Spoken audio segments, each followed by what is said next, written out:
Halo guys, kembali lagi bersama saya Trias Mara di channel Trias Mara Finance, channel yang membahas tentang langkah-langkah saya menjadi seorang ekspertis dalam bidang accounting, audit, dan pajak. Oke, untuk hafalan hari ini melanjutkan hafalan selanjutnya ya. Ini hafalan yang ketiga ya guys. Ini hafalan tentang perpajakan, bersumber dari buku modul CAFB, materi hukum bisnis dan perpajakan dari IAI, Ikatan Akuntan Indonesia. Kemudian PDF-nya saya tambahkan di sini ya guys. Baik, langsung saja.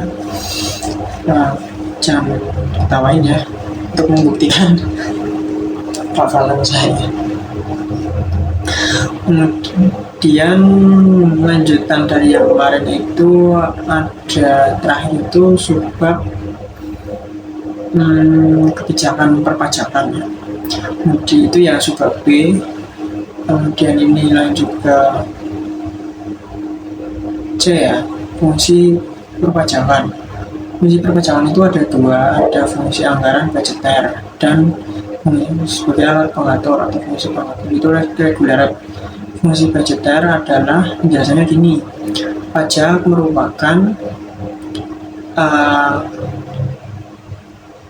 pajak itu merupakan salah satu fungsi budgeter merupakan fungsi utama pajak, karena fungsi budgeter itu masuk ke dalam, karena penting itu tadi, maka masuk dalam fiscal function atau fungsi fiskal, yang mana pajak itu dijadikan sebagai alat untuk memasukkan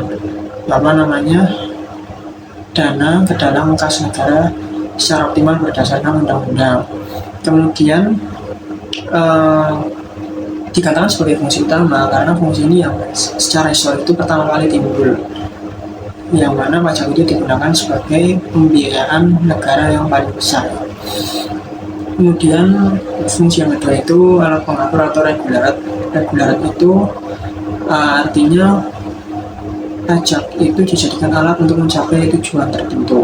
Misalnya nih, pemerintah ingin melindungi kepentingan petani gitu ya, petani dalam negeri, maka pemerintah akan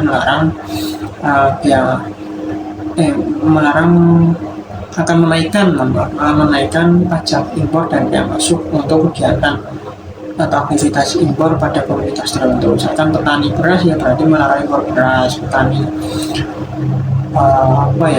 perkebunan misalkan sawit atau buah itu akan dilarang impornya untuk mensejahterakan petani ya. Kemudian subbab yang kedua adalah prinsip perpajakan, itu ada 4 ya.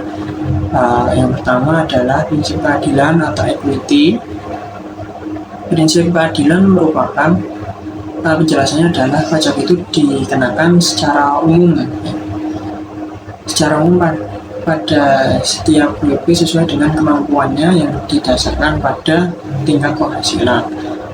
Yang kedua adalah pajak prinsip kepastian ya, atau certainty. Dalam pemungutan pajak itu harus dilakukan secara tegas, kemudian jelas, dan berdasarkan undang-undang. Ini kepastian hukumnya dengan tujuan untuk mudah dipahami dan mudah dalam administrasinya. Kemudian prinsip yang ketiga adalah convenience atau kelayakan. Fungsi ini berarti pajak itu harus dipungut pada pemungutan pajak itu harus didasarkan pada orang yang mampu ya, sehingga pemerintah itu harus memperhatikan mana orang yang layak ataupun tidak layak dipungut pajaknya, sehingga orang itu bersedia dan mampu membayar pajak. Kemudian yang keempat itu ada prinsip ekonomi ya. Nah, ini seperti asas pemungutan pajak ya, prinsip rentabilitas ya. Pengertian itu sama. Nanti rentabilitas itu ada di subbab D ya. Bawahnya subbab E, subbab E. Tata cara pemungutan pajak kalau nggak salah. Itu penjelasannya bahwa dalam pemungutan pajak itu biaya untuk membuatnya itu tidak boleh lebih dari penerimaan. Ya iyalah, masa kalau lebih nanti jadi rugi ya pemerintah. Oke, sekian hafalan pajak hari ini. Terima kasih.